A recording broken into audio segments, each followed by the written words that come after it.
al parecer, se conoce de Estados Unidos, fue detenido el señor Alejandro Andrade, un militar de baja graduación que fue tesorero de la nación, entre otros altísimos cargos que ocupó por decisión del señor Chávez, que luego actuaba como uno de los hombres más ricos del planeta, que al parecer accedió a cooperar con el gobierno norteamericano como testigo protegido, que no cumplió con los compromisos que esa condición establecía y que en consecuencia fue sometido a proceso. Buenas noticias, una de las buenas noticias, de las más importantes noticias que se produjo la semana pasada fue que se realizó un muy importante encuentro de defensores de derechos humanos acá en Caracas, en los espacios de la Universidad Metropolitana. Es muy importante porque todo esto que estamos viviendo, desde la agresión económica hasta el tema de la inseguridad, pasando por la represión política, todo eso son violaciones de derechos humanos. Muchas veces no ha sido comprendido así, muchas veces ha sido comprendido que los derechos humanos son simplemente los derechos civiles y políticos.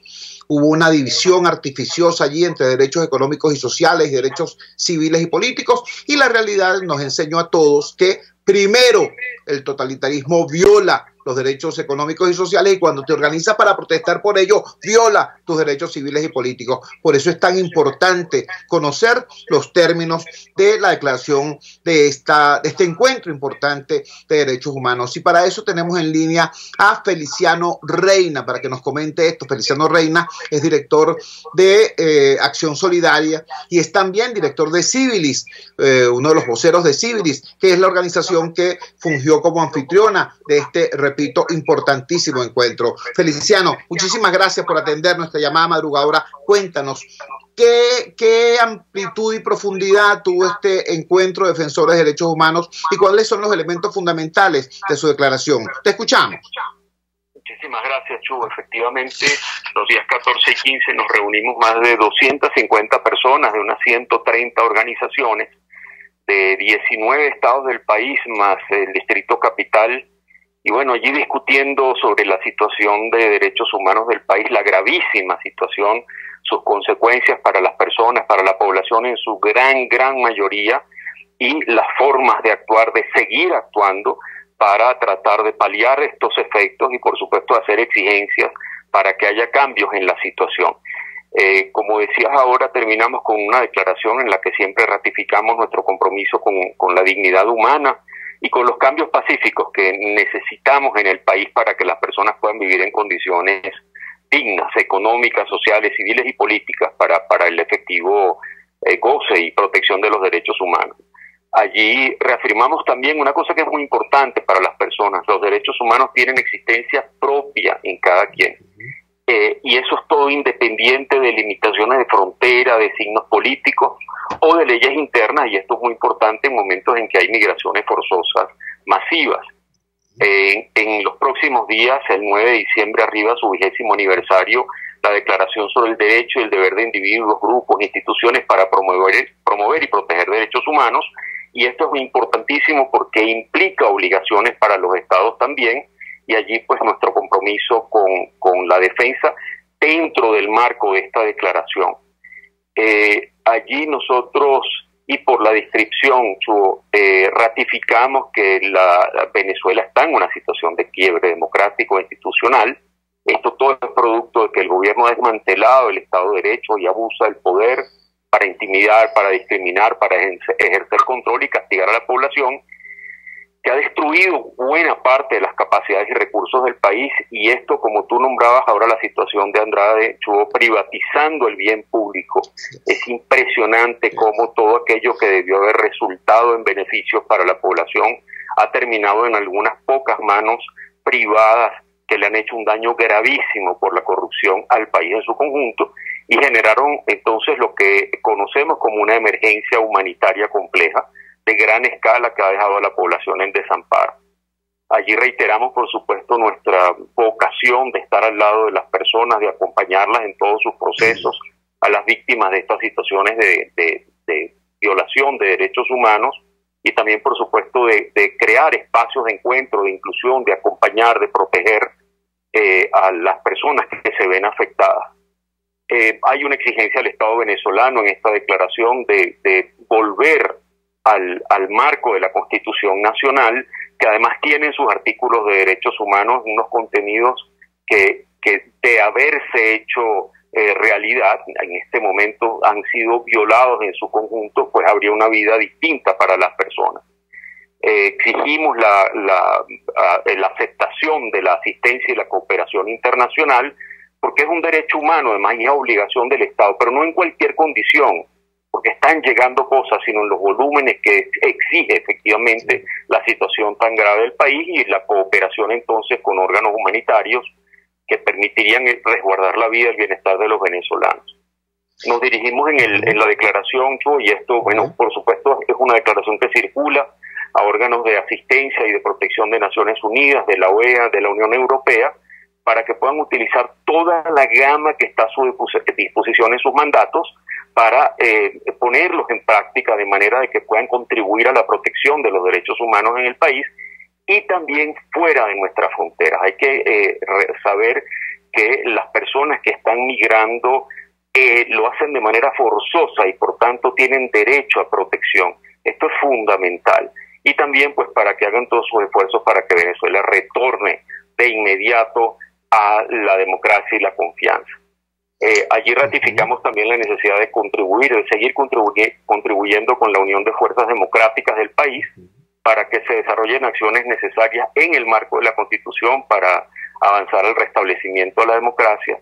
Y por último, bueno, estamos trabajando ya desde antes había una agenda de derechos humanos para el país, pero en el momento del restablecimiento, pues la idea es proponerla de nuevo para que sea posible que se haga realidad el ejercicio y el goce de los derechos humanos, y también de participar entonces y acompañando a las víctimas de violaciones de derechos humanos de este periodo, con el fin de lograr memoria, verdad y justicia, eso que se llama los procesos de justicia transicional, y por supuesto las garantías de no repetición para avanzar hacia la reconciliación de la población venezolana en su conjunto. Estamos conversando con Feliciano Reina. Feliciano Reina es directivo de Acción Solidaria, una de las organizaciones no gubernamentales más activas y más exitosas en el abordaje de los temas vinculados con la salud. También es directivo de Civilis, una red de organizaciones vinculadas con la construcción de capital social. Repito, ellos convocaron y lograron realizar los días 14 y 15 de la semana pasada, 14 y 15 de noviembre, un muy importante encuentro. Yo, por lo que conozco, nada más que en los últimos 20 y tantos años, me atrevo a afirmar que si no es el más importante, es uno de los más importantes eventos que se han realizado en materia de encuentro de organizaciones defensoras de derechos humanos en el país. Ahí estaba desde la gente de la salud hasta la gente defensora de los presos políticos, pasando por toda la gama de derechos económicos, sociales, civiles y políticos que forman parte pues de la lucha del pueblo venezolano hoy por defender lo que queda de la calidad de vida y avanzar hacia una situación distinta. Feliciano, quisiera, en beneficio de la audiencia y para que estas razones que expones en la declaración final de este encuentro sean comprendidas cabalmente, que por favor hagas en este momento lo que siempre haces también, esta suerte de pedagogía social sobre algunos conceptos que son básicos. Por favor, repítenos qué es una emergencia humanitaria compleja. Repítenos también, por favor, qué es exactamente, cuál es el alcance de la cooperación internacional necesaria, porque a veces se hace de una expresión canal humanitario, por ejemplo, una suerte de fetiche propagandístico, y como tal es manejado por gobierno, por oposición, y no se conoce a cabalidad cuál es el tipo de asistencia internacional que puede ser eficiente en el marco de una emergencia humanitaria compleja. Y finalmente, Feliciano, un comentario sobre quién defiende a los defensores en una situación como esta. Te escuchamos.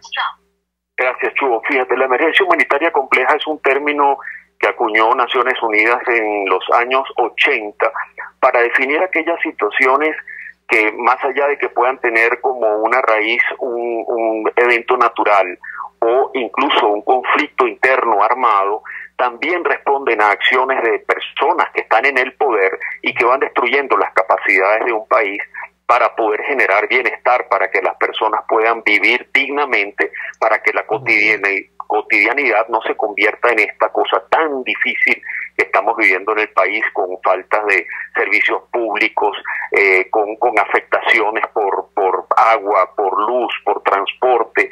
Es decir, es aquello que define una disrupción tal de las capacidades del país, que hay un momento en que las personas no pueden ya, incluso en algunas situaciones, sobrevivir. Eso ya lo hemos estado viendo y por eso se generan las migraciones masivas. La cooperación internacional está preparada, existe un manual, existen unos términos para poder contribuir con esos países que llegan a esta situación de quiebre o de fragilidad absoluta del Estado para responder, y entonces para cooperar de manera que puedan restituirse esas capacidades, pero también para que pueda actuarse en el periodo de respuesta de emergencia, para mitigar más daños, para evitar más muertes. Existe una instancia en Naciones Unidas, que es la del coordinador global para emergencia en situaciones de esta naturaleza, para socorro, y de ahí para abajo hay una serie de instituciones, pues de posibilidades de actuar con lo que va quedando del Estado, más las fuerzas del mismo país. No cabe duda, tú decías ahora, que hay en todas partes movilización, de todas maneras, a pesar de la situación gremial, de organizaciones de sociedad civil en su conjunto, academia, que contribuirían también a esa restitución. Eso está muy claramente identificado, Chugo, y no tiene nada que ver con intervenciones de tipo bélico. Esto es básicamente humanitario y tiene una serie de principios para que se mantenga así, humanitario. Así que no habría ninguna posibilidad de que eso fuera desvirtuado. Y me hacías la tercera pregunta, Chugo, perdona que no te la capté en el momento. Sí, es el drama de la situación de indefensión e inseguridad que afecta no solamente a la población en su conjunto, sino a los defensores de derechos humanos. Vivimos nosotros los venezolanos una situación en la que los periodistas son agredidos por cumplir con su trabajo, los abogados defensores son amenazados por cumplir con su trabajo y los defensores de derechos humanos son sometidos a una situación también de severa indefensión. Entonces, repito, dentro de este ejercicio de pedagogía ciudadana que tú sueles hacer con tanta calidad, explícanos, ¿quién defiende a los defensores de derechos humanos? Incluso fue parte del encuentro, Chu, porque efectivamente, y quiero aquí señalar, Chu, que la persona que defiende derechos humanos es la mujer que está en el sector popular organizándose con otras para que, por ejemplo, la violencia no se mantenga. Está buscando defender el derecho humano a la vida, y eso implica una presión enorme. Es la persona que está en este momento, la población indígena, tratando de defender su espacio en aquella situación tan grave que está ocurriendo con lo del arco minero en el sur del país. Esas son personas defensoras de derechos humanos, tanto como tú decías ahora también, el periodista de todo nivel que está tratando de recoger lo que está pasando en la vida cotidiana para que no se pierda esa memoria, para que se visibilice el daño que se le hace a la población. Bueno, ninguna persona en este momento está exenta de sufrir la situación actual, y precisamente el tratar de estar al lado de las personas, el tratar de acompañar a quienes están siendo más afectados, mientras la misma persona defensora que está viviendo estas condiciones, por supuesto, implica una presión particular, unos riesgos particulares, porque hay que ver que esto ha llevado a algunas personas incluso a detención, a criminalización, a intentos de deslegitimar el trabajo. Toda esa presión tiene también que ser manejada adecuadamente, y de hecho en el encuentro tuvimos una parte en la que tratamos qué hace falta para protegerse a sí mismos en la medida en que se defiende a otros. Utilizaban los psicólogos esta imagen de un avión cuando se dice que si caen las máscaras de oxígeno, primero hay que ponerse la propia para entonces también ayudar a las demás personas a respirar. Así que esto es una necesidad imperiosa y estamos trabajando para que sea posible brindar esas herramientas de protección propia para poder entonces trabajar en la protección de las demás personas, además en este contexto de adversidad tan grave que estamos viviendo. Feliciano, queremos agradecerte profundamente que nos hayas regalado estos minutos en esta madrugada del lunes 19 de noviembre. Era Feliciano Reina, directivo de Acción Solidaria y de Civilis, organizaciones que fueron algunas de las patrocinantes y auspiciadoras de este Encuentro Nacional de Defensores de los Derechos Humanos. Muy importante el evento por su anchura, por su profundidad, por su amplitud, por la calidad de lo que allí se debatió y por las herramientas que compartieron los defensores de derechos humanos de distintas áreas en esta hora tan dura que está viviendo nuestro país. Yo valoro altamente la generosidad y la manera como Feliciano en particular, como ciudadano, como caballero, ha manejado todos estos temas. Pero quiero cerrar con un llamado a los defensores de los derechos humanos. Los tenemos que defender todos. Los defensores de los derechos humanos no están solos. No puede aplicar aquí aquel criterio de que el que se mete a redentor sale crucificado. No. Nosotros, los ciudadanos de a pie, tenemos que salir en defensa activa de los derechos humanos cuando veamos que son objeto de agresión, de persecución o de bullying.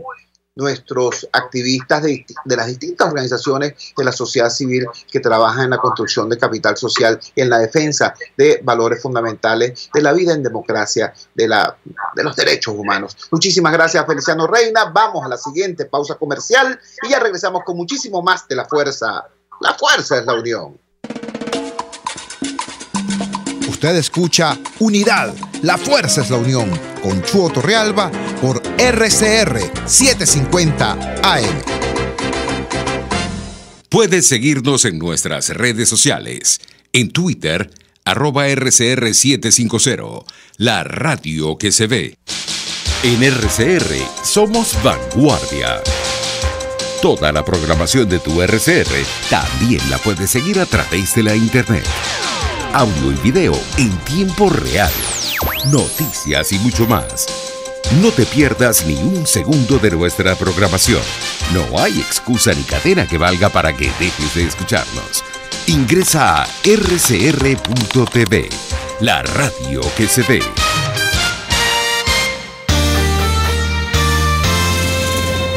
Los temas de actualidad más relevantes son expuestos a la luz de La Linterna. Diego Bautista Urbanica le invita a formar parte de este ameno espacio de charla y análisis con una buena taza de café y al son de buena música. La Linterna, de lunes a viernes, a partir de las 2 de la tarde, por RCR 750 AM. Opinión, ideas en debate. Usted escucha a Chuo Torrealba en Unidad, la fuerza es la unión, por RCR. Regresamos a La Fuerza es la Unión y lo hacemos con un aterrizaje concreto de este tema que manejamos ampliamente en el primer segmento con Feliciano Reina, la defensa activa de los derechos humanos. Hemos dicho, los defensores de derechos humanos son pueblo como nosotros, son ciudadanos como nosotros, necesitan ser defendidos de manera activa por el conjunto de la población, porque son personas que han hecho de la defensa de nuestros derechos, bueno, prácticamente una misión de vida, un apostolado. Ahora, todo derecho humano es posterior al cumplimiento de uno fundamental, que es el derecho a la vida. El derecho a la vida está severamente comprometido en nuestro país. Nosotros lo dijimos a finales de la semana pasada, el día viernes, tratamos un tema, hablamos de los niños especiales, decíamos, no hay venezolano más frágil que el venezolano pobre, no hay venezolano pobre más frágil que el niño pobre, no hay niño pobre más frágil que el niño pobre especial. Y bueno, desarrollamos ahí el tema de unos maestros, unos docentes, unas educadoras de niños especiales que están siendo objeto de persecución, agresión y bullying por parte del Ministerio de Educación y de la misma Fiscalía General de la República, de acuerdo a la denuncia que hicieron allá repito, en los valles del Tuy.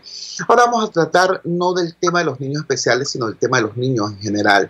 Hemos podido recabar en los últimos días una preocupante cantidad de informaciones sobre niños venezolanos muriendo en hospitales venezolanos por desnutrición o por enfermedades asociadas a la desnutrición o por enfermedades fácilmente prevenibles, pero que nuevamente se ha instalado entre nosotros por las deficiencias de los sistemas de inmunización, de las campañas de vacunación y finalmente un tema terrible que es el tema de la exposición de nuestra población y en particular de nuestros niños a factores contaminantes de un gran impacto. Estoy refiriéndome concretamente a los ciudadanos venezolanos, a los niños venezolanos que están expuestos a comer basura, literalmente a comer de la basura, a ingerir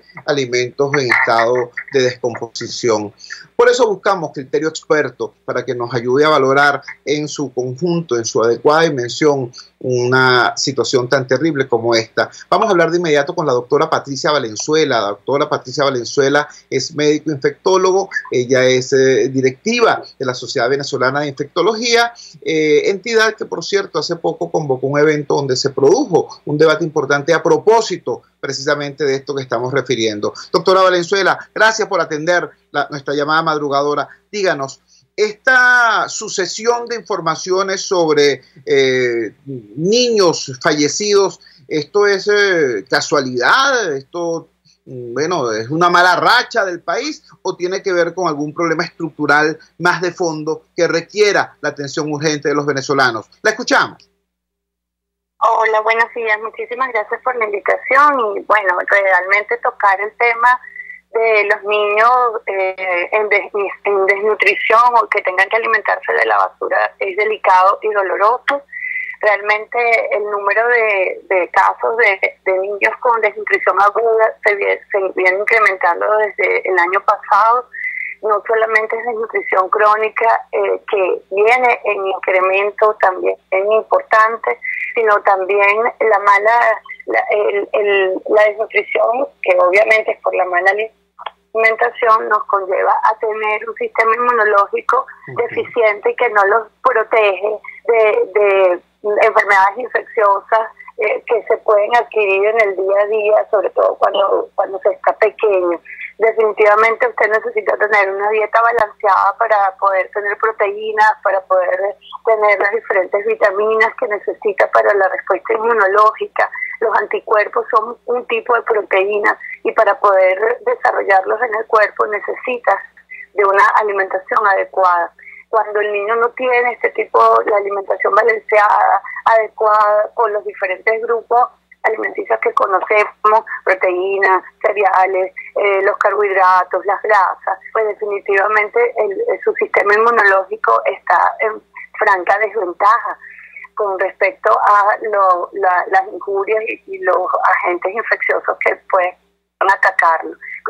Aunado a eso, la ingesta de comida, de la basura, mejor dicho, eso no es comida, simplemente es basura, conlleva a que agentes infecciosos como el virus de la hepatitis A, como la bacteria que produce la leptospirosis, las bacterias como la salmonela o como la shigella, que también producen procesos infecciosos tipo diarreicos y son diarreas agudas tipo disentería porque producen moco y sangre.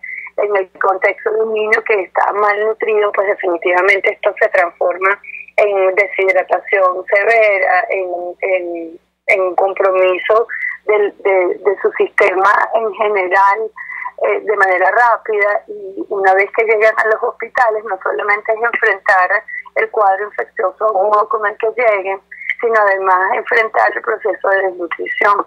La desnutrición es grave, pero empezar el tratamiento de renutrir o de restablecer un estado nutricional adecuado en los niños y en los adultos no es fácil, no es tarea fácil, es algo metódico, es algo que se hace poco a poco, cumpliendo diferentes pasos, y en nuestros hospitales no tenemos además los insumos necesarios ni aquellos alimentos complementarios y que van a ir ayudando a este proceso de renutrición. Entonces, realmente el cuadro que se nos presenta es un cuadro muy doloroso y muy difícil. Además, la alimentación en casa, en los hogares de los venezolanos, se ha visto realmente afectada, la dieta del venezolano, con una disminución de las grasas, disminución de las proteínas. A veces lo único que quedan son los carbohidratos, y definitivamente los carbohidratos no son la fuente principal, contribuyen a la dieta balanceada, pero necesitan de los otros nutrientes para poder tener un buen desarrollo del niño, sobre todo en los primeros años de la vida. Eso permite el desarrollo del sistema nervioso central, permite el desarrollo de talla según la edad, del peso según la edad, y cuando estos índices se afectan, pues comenzamos a tener pues niños que tienen déficit de talla que nos habla sobre todo de nutrición crónica, y nunca sabremos cuál es el daño total o la afectación completa que van a tener estos niños que han sido expuestos a desnutrición con respecto a su rendimiento y sus capacidades cognitivas.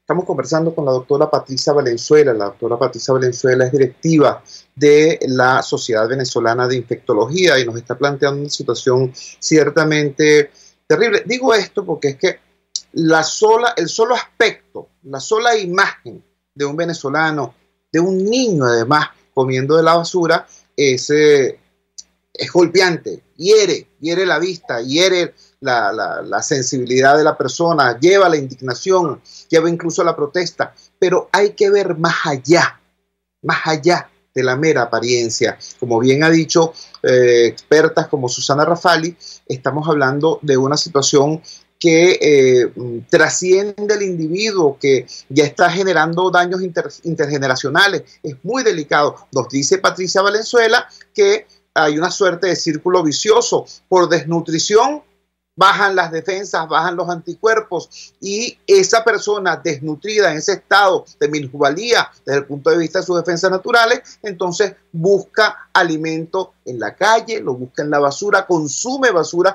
estando mucho más débil frente a esa situación. Finalmente, doctora Valenzuela, estando hoy nuestro Sistema Nacional de Salud en la condición en la que está, donde es muy raro encontrar incluso sales para rehidratación, y donde ha sido denunciado como en muchísimos establecimientos, por ejemplo el Hospital de Niños, la única comida que se consume al día es, por ejemplo, arroz sin más nada, o carbohidratos sin más nada. ¿Cuál tiene que ser, en su opinión, como profesional de la salud, la actitud y conducta de la ciudadanía frente a una situación como esta? Repito, más allá del lamento, más allá del llanto, o sea, ¿cómo convertir la tragedia privada en movilización pública, en movilización social para el logro del restablecimiento de las condiciones en las que una sociedad puede efectivamente funcionar? ¿La escuchamos? Bueno, principalmente cuando hay problemas definitivamente en los hogares de los venezolanos para la alimentación, mantener el control con el pediatra, esa consulta de puericultura donde se orienta cuál debe ser la alimentación según las diferentes edades de los niños, es bien importante.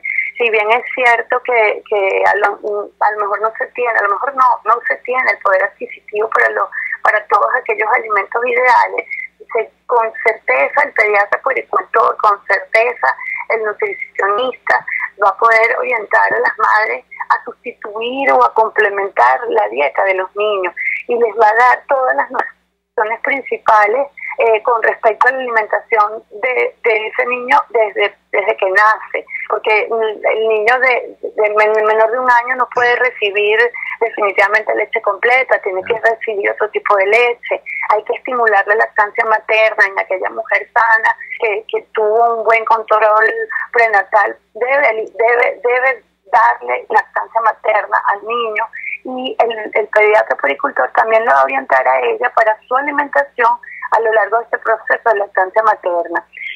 definitivamente mantener el control del niño sano es bien importante, porque los que van a permitir no solo orientar con respecto a la alimentación, sino a la estimulación desde todo punto de vista de aprendizaje neurológico a los niños, e incluso en esta etapa de déficit nutricional tan importante son los pediatras. Y en nuestros hospitales, si bien hay una crisis como la comenta, todavía hay muchos pediatras, muchos residentes de los diferentes posgrados de la especialidad que están presentes y que tienen la disposición de ayudar y orientar a nuestras madres, a nuestros niños y a nuestros adolescentes.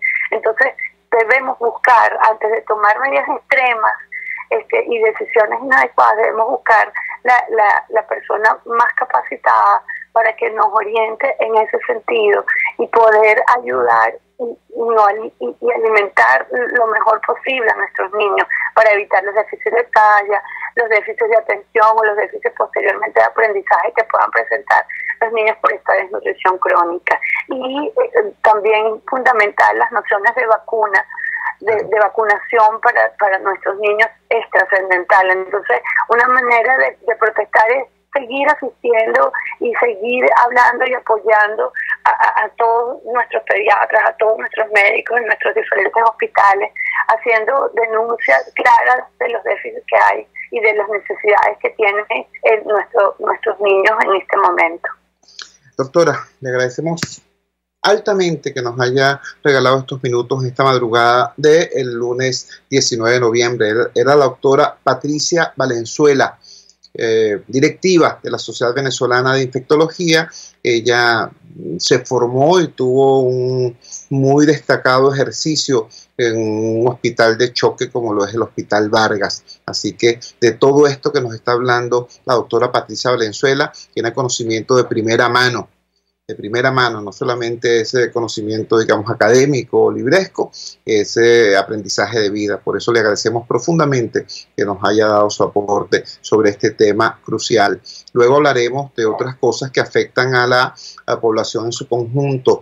Explico, incluso quienes no están comiendo en la calle, quienes no están comiendo basura, pero que ingieren un pollo que obtuvieron haciendo la cola en el mercado tal, o que llegó a partir del operativo no sé qué cosa, de repente están sufriendo percances de salud. ¿Por qué?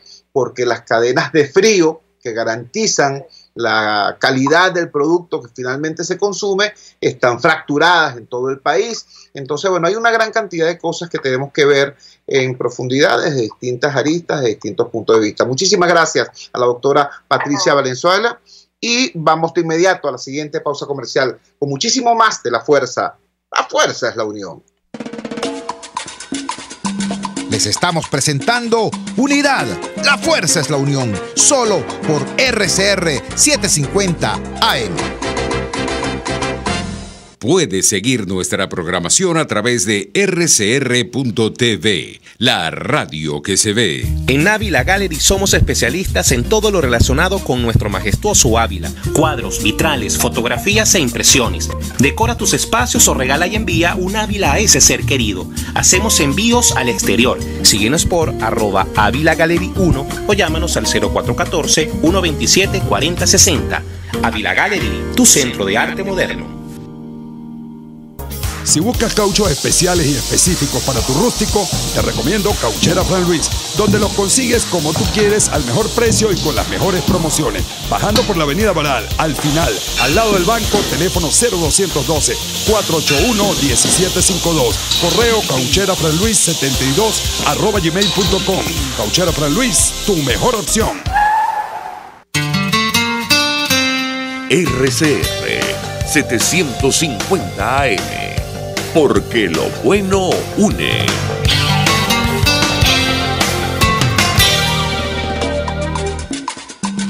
Les estamos presentando Unidad, la Fuerza es la Unión, solo por RCR 750 AM. Regresamos a La Fuerza es la Unión. Quiero destacar ante la atención de ustedes como nuestros dos entrevistados anteriores, si bien no tienen nada que ver con el mundo de la política contingente, no tienen nada que ver con el tema de los grupos o subgrupos, gobierno, oposición, etcétera, etcétera. Ambos en sus exposiciones terminan indicando la necesidad de avanzar hacia una solución de fondo, de conjunto a estos males que vive nuestro país, porque por donde usted se meta, por donde se meta, se va a encontrar al final con que el gran obstáculo para construir prosperidad en Venezuela, para construir democracia y libertad en Venezuela, es el régimen. Este intento de construir en nuestro país un sistema totalitario, negador no solamente de nuestra Constitución, sino de nuestra tradición democrática y libertaria, y tratar de someter al pueblo, a la ciudadanía, al conjunto de los venezolanos, bien sea por el terror o por el hambre, bien sea por la fuerza o por el bullying.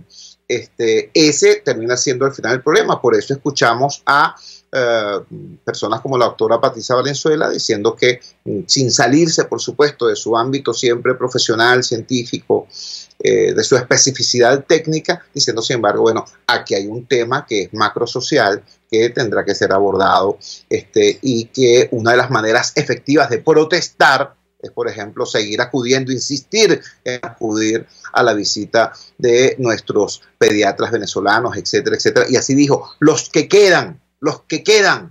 ¿Qué quiere decir esto? Bueno, vale, que estamos en un proceso de desmantelamiento del país, ¿ves? Y que esto tiene que ser resuelto antes de que los que quedan terminen por irse. Algo parecido nos decía Feliciano Reina. Feliciano Reina nos dio cuenta de lo que fue el encuentro de defensores de los derechos humanos realizado acá en Caracas los días 14 y 15 de noviembre, y siempre se mantuvo dentro de estas coordenadas de lo que es la preocupación de los activistas de la sociedad civil en defensa de los derechos humanos. Sin embargo, hubo un momento en que, al relatarnos los puntos de la declaración final de ese encuentro, decía, bueno, establecer respaldo a las fuerzas democráticas en Venezuela para lograr una solución política al drama de conjunto que está viviendo nuestro país. Bueno, eso es lo que están haciendo los defensores de derechos humanos, eso es lo que está haciendo la sociedad civil, eso es lo que están haciendo los médicos, eso es lo que están haciendo los ciudadanos. ¿Qué está haciendo la dirección política? Voy a compartir con ustedes un escrito que me preocupó profundamente, no solo por doloroso, sino porque lo más doloroso es que es verdad, ¿no? Hay un profesor de origen sureño, el profesor Fernando Mírez, chileno, está hoy ubicado en Alemania, en la Universidad de Oldenburg. Él ha seguido con mucha atención la situación en nuestras latitudes, en nuestra región, y específicamente la situación en Venezuela. Su más reciente artículo se titula La secta extremista, haciendo con esto referencia a una expresión utilizada por un político venezolano, por el señor Enrique Capriles. Y se inicia este artículo con una cita de Capriles, dice así: a esa secta extremista la vamos a combatir, porque los que estamos en el centro combatimos a los extremos. Repito, esta es una cita que hace el profesor Fernando Mírez de una frase del señor Enrique Capriles. Y luego dice lo siguiente, Mírez: pocas veces Enrique Capriles había sido tan duro para calificar a esa fracción de la oposición opuesta a todo diálogo y alternativa electoral, partidaria de salidas golpistas e invasionistas. Fue el suyo, no puede ser entendido de otro modo, un abierto llamado al deslinde en aras de la reconstrucción de una política de centro, una ruptura que busca una alternativa contra dos extremos, la secta que ocupa el Estado y la otra apegada parasitariamente a la oposición democrática. El término secta no pudo ser mejor escogido. Una secta, política o no, es un grupo cerrado, unido por una convicción que no acepta réplica, fanatizado alrededor de algunas figuras estelares, sin programa de acción definido, cuya tendencia predominante es la realización de prácticas simbólicas, ausentes de toda vinculación social, donde predominan alocuciones épicas en desmedro de los problemas concretos que signan la vida de una nación. Secta, mucho más apropiado que el calificativo de ultraderecha usado hasta ahora por una gran parte de sus adversarios. Por un lado, el término derecha se entiende como alternativa frente a una izquierda en el marco de un debate parlamentario, algo que evidentemente no existe en Venezuela. Por otro, en Venezuela tampoco existe una fuerte derecha histórica como en Argentina, Colombia o Uruguay, ni una aristocracia de origen agrario, defensora de la tradición, la religión, la patria y la familia, como en Ecuador, Perú o Bolivia, ni una fuerte derecha empresarial, como en Chile, Brasil o México. En este país no hay derecha, es frase socorrida entre los comentaristas políticos venezolanos, y no se equivocan. Ellos tienen ante su propia vista un espectro político correspondiente al auge petrolero, al crecimiento de las universidades y otros institutos de educación superior y, por cierto, a la proliferación de sectores intermedios orientados más al consumo que a la producción de bienes. Desde ese espectro ha surgido la mayoría de las iniciativas destinadas a ganar el apoyo de los sectores subalternos de la sociedad. Traducido a la terminología política, los partidos venezolanos no se han constituido en base al principio de representación, sino de acuerdo al seguimiento a caudillos carismáticos e ideologías macrohistóricas. Venezuela es efectivamente uno de los pocos países del mundo donde sus intelectuales siguen discutiendo en términos hiperideológicos, como que si la Guerra Fría hubiera continuado y el muro de Berlín nunca hubiera caído. En otras palabras, en Venezuela se dan todas las condiciones para que los partidos tiendan a su autonomización y por lo mismo a regirse por dinámicas que no obedecen a otra lógica que no sea la de su autorreproducción. Repito, estamos leyendo el artículo más reciente del profesor Fernando Mírez sobre el tema de la crisis política en Venezuela. Sigue así. Sin embargo, hay que tener en cuenta que la formación de sectas extremistas es consustancial a todas las luchas antidictatoriales. Así ocurrió en la Sudáfrica de Mandela, cuando grupos extremistas negaron su apoyo al diálogo que sacaría al país del apartheid, lo que no arredró al recordado Madiba, a Nelson Mandela, aún al precio de perder por algunos momentos su gran popularidad.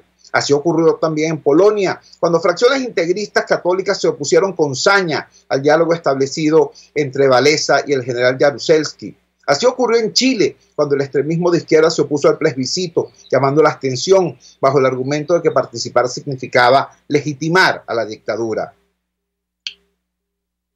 En Venezuela, el extremismo en la oposición tiene además una larga data. De hecho, ha sido copartícipe de la historia del chavismo de sus propios orígenes. En todas las derrotas de la oposición, el extremismo ha impuesto su iniciativa. Así ha sido desde el paro petrolero del 2002, el abstencionismo del 2005, pasando por la salida del 2014 hasta llegar al ominoso 20 de mayo del 2017. En cambio, todas las victorias de la oposición, del 2018. En cambio, todas las victorias de la oposición, desde el plebiscito del 2007, la conquista de muchas alcaldías y gobernaciones, hasta culminar el 6 de diciembre del 2015, han ocurrido cuando la oposición ha sabido deslindarse del extremismo, caminando decididamente por la ruta electoral, su única ruta. ¿Por qué Capriles propuso ahora y no antes deslindar a la oposición democrática de la por él muy bien llamada secta extremista? Las razones parecen ser obvias. Desde que Julio Borges diera por fracasado el diálogo en República Dominicana, es decir, desde que la oposición, debido a su incapacidad para levantar una candidatura, decidiera regalar a Maduro el gobierno usando como pretexto la existencia de una comunidad internacional que no existía, esa oposición comenzaría a disolverse en el magma de la nada. El 20 de mayo será recordado como uno de los más grandes errores, quizás el más aberrante cometido por alguna oposición política en toda la historia de América Latina. Pero no volvamos a repetir el relato de esta historia tan tristemente conocida. Lo cierto es que al haber renunciado a la oposición a ser oposición en el único terreno donde podía hacerlo, en el terreno electoral, abrió todos los espacios para que sobre el vacío de la política por ella misma generado comenzaran a hacer acto de presencia los profetas de la nada, vale decir, la secta extremista señalizada por Capriles.